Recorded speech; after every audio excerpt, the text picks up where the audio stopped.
Bom, se vocês já viram o primeiro vídeo dessa série, já sabem qual é o lance dela. E se não viram, deviam ir ver. Agora, estou vendo OVAs dos anos 90 e falando deles. Então, hora de mais OVAs dos anos 90 e mais falação sobre eles. Começando com Plastic Little, de 1994, é um OVA muito classudo, produzido pelo Estúdio Pierrot. E com classudo, eu quero dizer...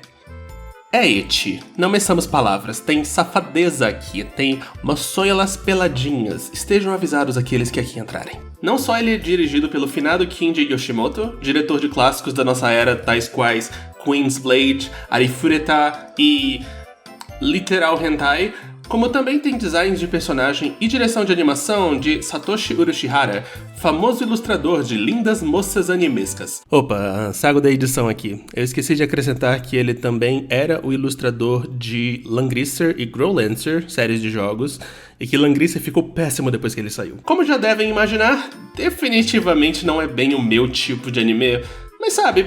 eu achei valor em Keijo, então acredito que valor artístico possa ser achado nos lugares mais inusitados.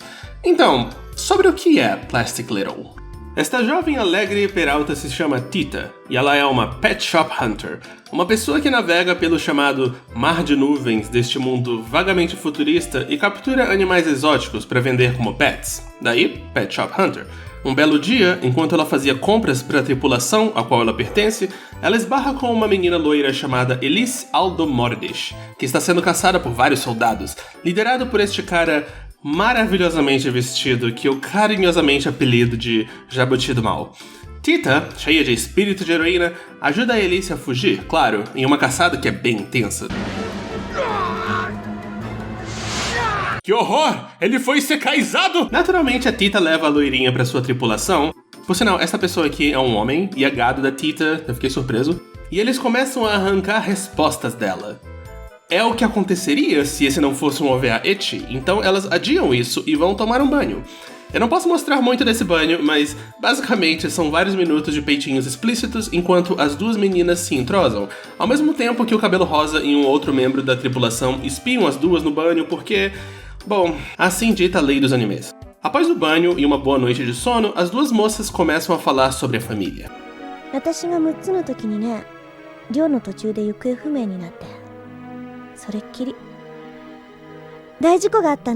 Mas eu sabia que na verdade era porque ele tinha saído pra comprar cigarro e só tá demorando um pouquinho. É aí que os homens do Jabuti do Mal localizam a loirinha, nos levando a outra caçada, em que ela revela pra Tita por que ela tá sendo caçada. Porque o pai dela, um cientista contratado pelos militares do Jabuti do Mal, construiu uma arma perigosa pra eles e, arrependido, se explodiu junto com ela. Só que a Elise tem a chave pra ativar uma nova versão da arma e daí está sendo perseguida. Backstory legal e triste e tal. Pena que a caçada termina em fracasso, e de um jeito bem... explosivo.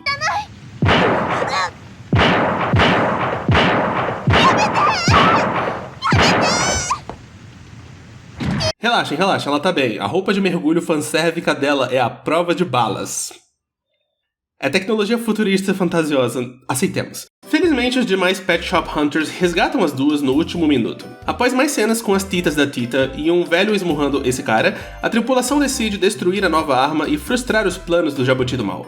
Tem infiltração, tem bala, tem piu-piu-piu, tem a revelação de que o Jabuti do Mal é o Andy de Fatal Fury, especificamente a versão OVA do Andy de Fatal Fury. No fim, ele sobrepuja a Tita e tenta enforcá-la, mas infelizmente ele não prestou atenção nas mãos dela. Satisfatório. Enfim, as duas destroem a nova arma e a nossa história se fecha com a Elise se despedindo da Tita para ir cumprir o legado do pai, usando a tecnologia dele para o bem. Fim. Vamos começar pelo lado indiscutivelmente positivo. A boniteza dessa coisa. A reputação de Satoshi Urushihara o precede. Os designs de personagens são super atraentes e são lindamente animados pela produção desse OVA. Quando eu penso em animação de qualidade de OVA dos anos 90, eu penso em algo tipo Plastic Little. É simplesmente muito lindo. O enredo não é nada especial. Princesinha em fuga de militares que esbarra no herói, heroína aqui, que então decide protegê-la, é um clichêzaço. Mas isso não é necessariamente uma coisa ruim. Sinceramente, se os protagonistas fossem dois meninos bonitos, eu estaria aqui dizendo sobre como isso é totalmente a minha junk food e tal. Em outras palavras, há clichês que vêm para o bem. Mas não são dois meninos, são duas meninas, e pelo menos 50% da justificativa da existência delas é mostrar os peitões pra você com frequência. E sinceramente, isso é perfeitamente aceitável. Sei lá, tem muito fanservice hétero que eu vejo e penso, como alguém pode achar isso sexy, é tão feio? Mas esse não é o caso de Plastic Little. Como eu disse, é um elenco de gente bonita, então entendo o appeal, apesar dele não apelar pra mim. E fora o negócio de espiar no banho, ele não é nojento. Não tem aquele subtexto de não consentimento, de fanservice, de abuso, o que é sempre um grande pró. No fim, a única coisa que eu realmente não tenho como defender de Plastic Little é a trilha sonora, que é ruim pra caramba. Mas em resumo, é uma história clichêzinha contada por personagens muito bonitas, com animação muito bonita e com altas doses de peitinhos. Se isso for a sua praia, então vá viver a sua verdade, irmão. Oshare Kozo Hanamaru, algo tipo O Boy da Moda é Show de Bola, em tradução livre, é um OVA da Madhouse de 1993. Ele faz parte da Video Series Margaret, que parecem ser, basicamente, OVAs adaptando mangás da revista shoujo Margaret. Esse é o caso do Oshare Kozo, originalmente um mangá de 10 volumes de Tsueko Azumi que começou a publicação em 1988. Bom, sobre o que é o negócio então? Esse é meio difícil de resumir, porque o OVA em si meio que já é um resumo. Eu não li o mangá, mas tenho certeza que esse pequeno OVA de 30 minutos adapta vários volumes dele. É ridiculamente rápido, parece um episódio retrospectiva de um anime que não existe. Então, eu vou literalmente fazer uma listinha das coisas que acontecem nele. Começo da história. Nossa protagonista é uma menina de 14 anos chamada Kotobuki, que admira esse estilista barra designer barra negociante cara de cavalo chamado Hotaka, que trabalha em uma loja próxima. Mentindo sobre sua idade, Kotobuki entra pro círculo de amigos do Hotaka e descobre que ele é um cara distante e às vezes até bem rude, uma pessoa de poucos amigos. Um shoujo romantizando um boy escroto. Revolucionário, eu sei. Ela força ele a um encontro e o gelo dele vai derretendo aos poucos. Um rapaz misterioso chamado Kujo aparece pro Hotaka e começa a trabalhar pra ele. Eu gosto de chamá-lo de Milk Boy por causa dessa camisa. Milk Boy claramente fica afim da Kotobuki. Milk Boy e Kotobuki, por coincidência do destino, acabam fazendo um ensaio fotográfico juntos. Hotaka fica meio ciumento. Hotaka descobre que a Kotobuki mentiu sobre a idade dela e fica chateado com a menina. Os dois ficam um tempo sem se ver. Milk Boy sai com a Kotobuki pra animar ela e escrotamente confessa seus sentimentos por ela, dizendo pra ela desistir do Hotaka. A Kotobuki se recusa. Milk Boy arma um esquema pra deixar o Hotaka com ciúmes e admitir seus sentimentos pela menina, que tem metade da idade dele. Funciona, os dois são um casal agora. É revelado que o Milk Boy, na verdade, é irmão do Hotaka e o novo casalzinho se despede dele no aeroporto. Final feliz. Ela tem 14 anos, ele tem 26, eka. Sabe, se isso fosse um anime de 26 episódios, mais ou menos, provavelmente seria bacaninha. Não seria ótimo, sinto que ele recheia um monte de clichês de shoujo e tem zero ambição, mas seria uma distração legalzinha. Só que condensado em 30 minutos é basicamente inassistível de tão caótico. Em termos técnicos, o design de personagem é cheio de excessos de shoujo dos anos 90, os homens são todos 70% perna e, senhor, como a cabeça do Hotaka é vertical, é tão esquisito. Mas ao mesmo tempo, é meio nostálgico. Sei lá, é o tipo de coisa que é ridícula, mas eu não consigo odiar. A animação não é nada demais, a trilha sonora também é só bacaninha. Imagino que o OVA tenha sido legal para leitores do mangá que queriam ver certos momentos dele animados, mas pro resto de nós é só um desafio. Como curiosidade, quem faz a voz da Kotobuki é a Kotono Mitsuishi. Aparentemente, menina de 14 anos em relacionamento com um cara inapropriadamente mais velho que ela era a especialidade dela nos anos 90.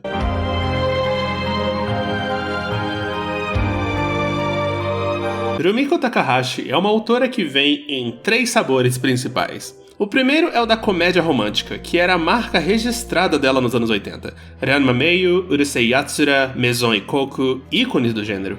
O segundo é o do shounen de ação, que realmente só virou o grande lance dela, começando com Inuyasha.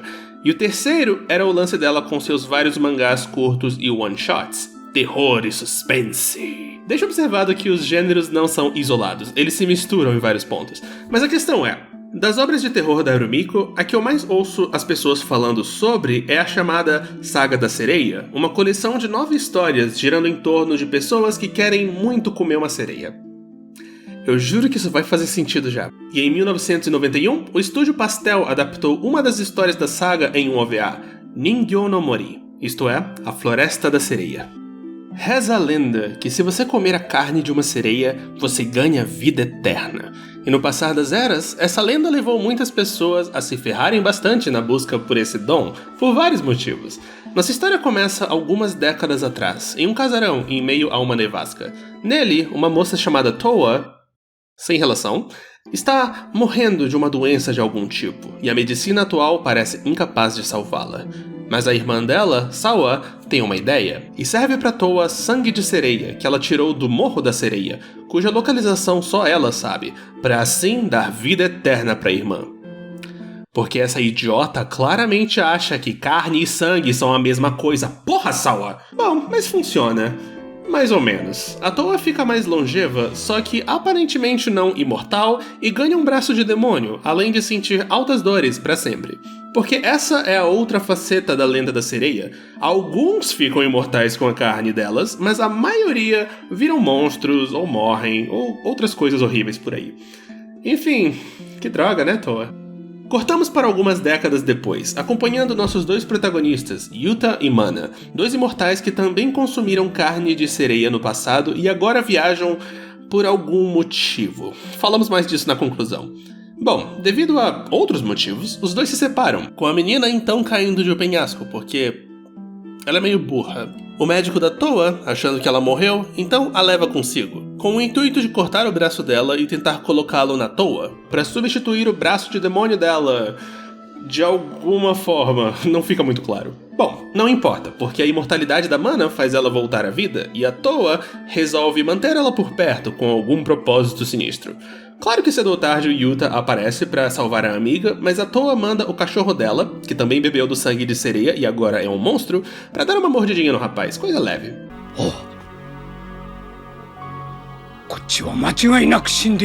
Eu sei que eu disse isso sobre a menina também, mas com esse rapaz eu tenho, sei lá, 65% de certeza. E jogam ele no mar.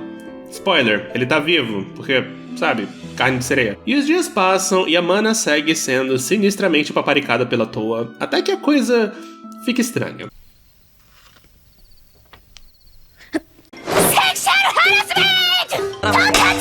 A Toa então decide dar seguimento ao seu verdadeiro plano, trocar de cabeça com a Mana, porque aparentemente cortar a cabeça de um imortal mata ele. Mas ela é impedida pela irmã, Sawa, que admite que estava escondendo a localização do Morro da Sereia, onde tem uma sereia, e concorda em levar a Toa pra lá. Chegando lá, ela joga a Mana pra se virar contra um tipo de monstro que tem no local, e o Yuta aparece e mata ele, salvando a menina.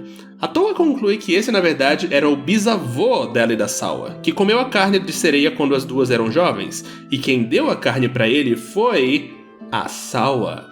Como a Toa revela, na verdade era a Sawa quem sempre quis ser imortal, mas ela viu como a carne da sereia afetou o velho. Quando ela deu o sangue da sereia para a irmã, não foi por compaixão, para salvar ela, mas sim para usá-la de cobaia e ver o que rolava. E por causa disso, a Toa teve a vida amaldiçoada, enquanto que a Sawa se casou e teve filhos e teve uma vida completa. A Toa acha isso meio injusto, e agora, como vingança, tenta forçar a irmã a comer carne de sereia e, no melhor dos casos, viver uma vida eterna como velhota. Mas...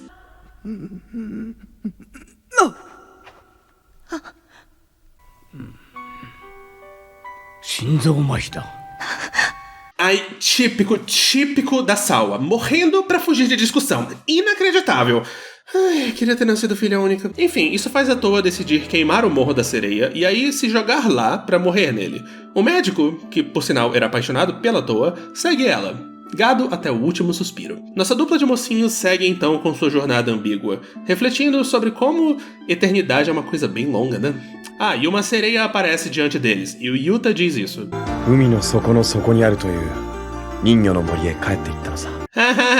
Ele disse o nome da história. Eu falei de jornada ambígua várias vezes aqui, porque esse é o único grande desafio do OVA. Diferente do mangá, ele conta muito pouco das origens do Yuta e da Mana, e por isso você fica boa parte da história se perguntando quem eles são e o que eles querem. Mas sabe, isso nem é necessariamente uma coisa ruim. Pode-se argumentar que essa desinformação ajuda a deixar a história mais misteriosa, e mistério é bom para uma obra de suspense, né? Enfim, isso de lado é uma ótima história. Eu não sou muito fã de terror, mas esse é relativamente leve e me deixou genuinamente intrigado. E o clímax é excelente. A animação não é nada especial, é basicamente nível série de TV, mas dá pro gasto, e a trilha sonora de Kenji Kawai é super boa. Em suma, recomendação fácil, inclusive pra quem não gosta dos outros dois sabores da Rumiko Takahashi. Vai que esse te conquista. Como observação final, a Saga da Sereia foi adaptada em anime em 2003 pela TMS, incluindo esta história. Eu nunca vi, mas todo mundo que viu concorda que o OVA é melhor, porque o anime é muito feio.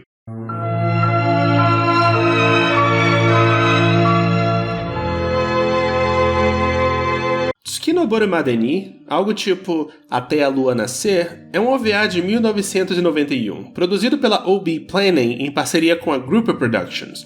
Os créditos do OVA listam a obra original dele como sendo de autoria de Tetsuya Takeda, mas eu não consegui achar que obra original é essa.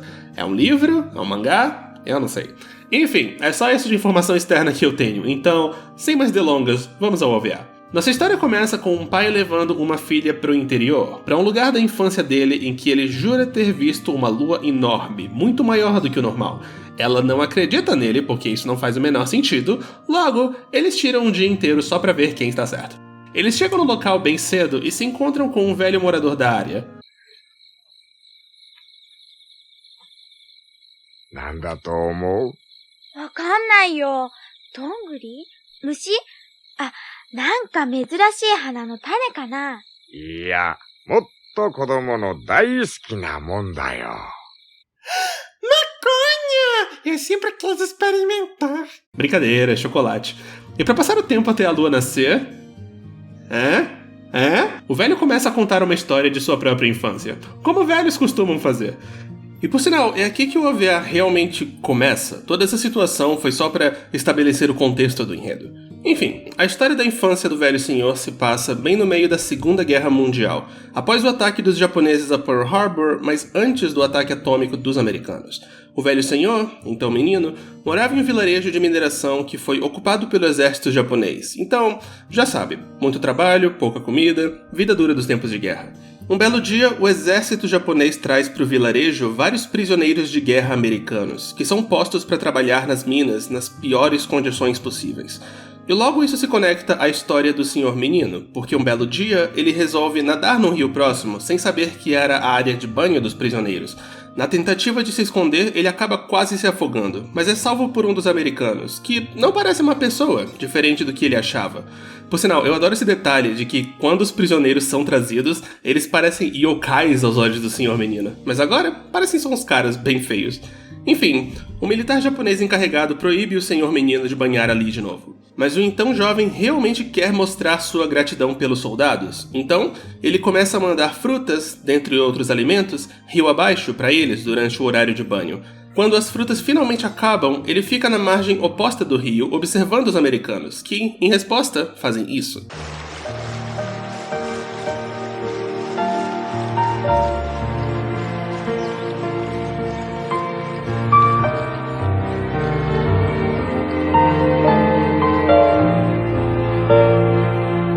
Ah, então esse é o efeito das famosas drogas americanas. Interessante.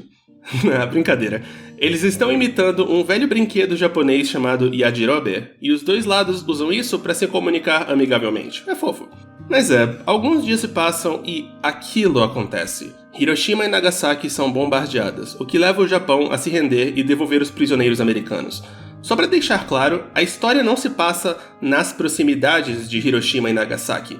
Enfim, a vila deixa de ser ocupada pelos militares e volta ao normal, mas aviões americanos um dia aparecem para sobrevoá-la. Todos ficam apavorados, achando que é um ataque de vingança pelos maus tratos dos prisioneiros. Só para ser compreensivo, observe que vários deles morreram, mas o senhor menino escolhe acreditar no coração dos soldados. E a fé dele é recompensada, pois os aviões só jogam na vila vários chocolates em agradecimento pela gentileza dele.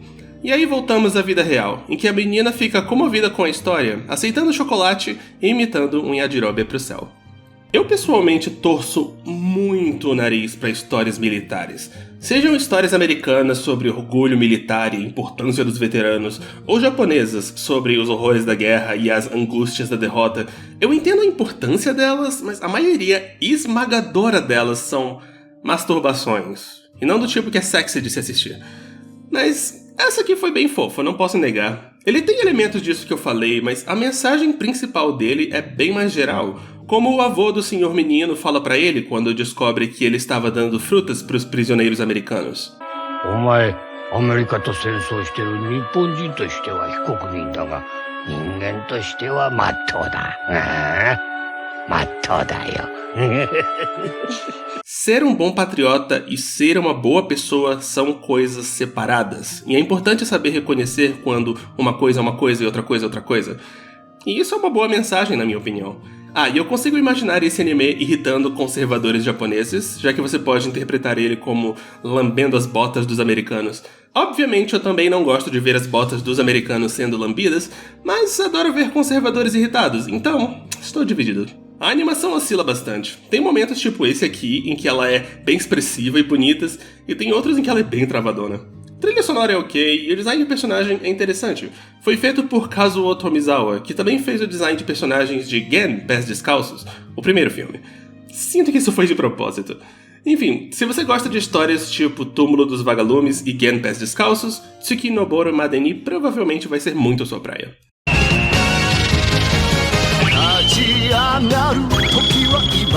E pra fechar, por que não uma coisa bem mainstream? Então, para quem não sabe, nos anos 80 teve esse desenho de robôs que foi bem popular chamado Transformers. E como coprodução japonesa, ele também passou no Japão e teve boa presença lá. Mas depois que o desenho acabou, enquanto no ocidente ele ficou sendo reprisado até a estreia de Beast Wars, vários anos depois, o Japão não ficou com essa pausa toda, e continuou fazendo seus próprios animes de Transformers para manter a marca viva. Tiveram 3 séries de TV e também 2 OVAs, Transformers Scramble City, em 1986, e Transformers Zone, em 1990. Bom, vamos falar do Zone. Mas antes de começarmos, só pra avisar, eu vou chamar as duas facções de robôs pelos seus nomes americanos, Autobots e Decepticons, ao invés dos japoneses Cybertrons e Deathtrons. É pra simplificar as coisas na minha cabeça. Porque olha, com esse OVA eu realmente preciso. Eu nem sei como resumir ele, cara, é puro caos. O que eu entendi foi: tudo começa num planeta chamado Feminia, que é atacado pelos Decepticons, essa unidade deles liderada por um tal Violent Jiger e seus 9 generais. Mas aí os Autobots aparecem para salvar o pessoal, em particular este menino, o Kain, que parece um personagem de Phantasy Star desenhado pelo Masami Kurumada. E só pra constar, não tem Optimus ou Megatron ou Bumblebee, nem ninguém assim nesse OVA. Ele é feito pra vender novos brinquedos, não esses bonequinhos ultrapassados. Enfim, alguns dias se passam e os Autobots estão de boa no planeta Zone, que inclusive também conta com um novo morador, o Kain. Acho que eles sequestraram o menino depois da última missão, ou algo assim. Após uma exposição básica sobre como tem esse negócio chamado Energon Z, que é muito importante, os generais do mal atacam a base Autobot e roubam o dito cujo. Os mocinhos até tentam revidar, mas só tem Autobots pequenos e fracos e sem grandes expectativas de venda na base, porque os mais fortes, os chamados Powered Masters já nas lojas, ainda não voltaram de uma missão. Mesmo assim, os Autobots mandam uma nave, incluindo Kain, para seguir os generais Decepticons depois que eles vão embora, rumo à Terra. Enquanto isso, no planeta Zone, 2 dos Powered Masters voltam para a Terra, o brincalhão Sonic Bomber e o liderão Dai Atlas. Após ouvir as notícias, eles logo percebem que o alvo dos Decepticons é um super mineral que tem na Terra chamado Zodiac e seguem para ela, onde os ditos cujos já estão tocando terror. Uma das vítimas do terror é esse menino aqui, o Akira, que é salvo pelos Autobots e também é sequestrado por eles. Os Autobots não resistem, eles veem uma criança e eles querem levá-la pra guerra. Enfim, aí tem luta e os Powered Masters chegam, luta, piu, piu, piu, piu, piu. Chega em um ponto que a luta parece perdida pros Autobots, mas aí o Zodiac surte um efeito nos 2 Powered Masters e transforma os dois em canhões gigantes, e assim eles destroem 2 dos inimigos. Com o terceiro inimigo, eles lidam de um jeito mais pessoal.